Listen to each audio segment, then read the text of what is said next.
Yeah, sure mfowethu. Menzi umfethu ngimkhonze kakhulu ongiculela kahle kakhulu. Uh you one of abaculi engikholelwa ukuthi uMasikhandi bazawubamba uhlala ukhona. Um but ngiyaphoxeka ngendlela enguvu responda ngayo. Ngiyaphoxeka ngendlela enguvu responda ngayo. Ngikubona ngathi nawe usayida nabantu abathi mazilime ezitsheni.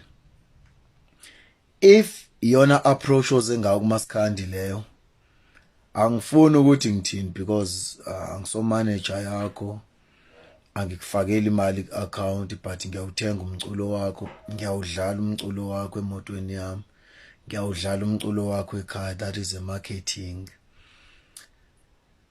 But mfethu ungavumeli usetshenziswa abantu. Mangabe uyayithanda ivoice ieffect kaluve, mangabe uyayithanda ieffect kaluve, bekufanele ukuthi umfonele umtshene ukuthi luve mfowethu ngicela ukuthi usondele senze ngikufeatureishe kule ngoma yami. Uyamazi uLuve usebenzile nabokhuzane bakhipha ama hit, bane hit ngokube no space ihle. Ngeke uzositshena ukuthi nabo ungayazi ukuthi wenzani mangabe uzathatha umuntu olinganisa uLuve uzothi uyamfeatureisha. That means wena uphakamisa lo muntu ozenza uLuve abe uLuve saphila. Uyawadla amandla kaLuve and uqede futhi indlela okhuluma ngayo awunandaba. Into oyiphusha ialbum fine, limnandi iculo futhi imnandi album, but asizuthi ngoba naku phela sijabulela ialbum yakho sibe blinded by you abantu aba selfish. Mhlambe igama ethi selfish lizabangcono.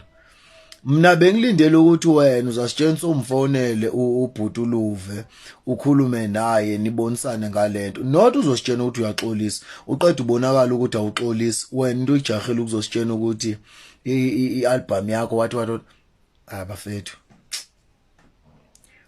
awukufanele ukuba sezinkulumeni. Menzi qhubeka mfethu, ku next time ufuna le effect kaLuve featureisha uLuve, nibaningi nenze lento, nibaningi and asukwazi thina ukuhleli sivumela nodoti eniwenzayo ngoba naku sinisupporta nibe selfish komunye umuntu.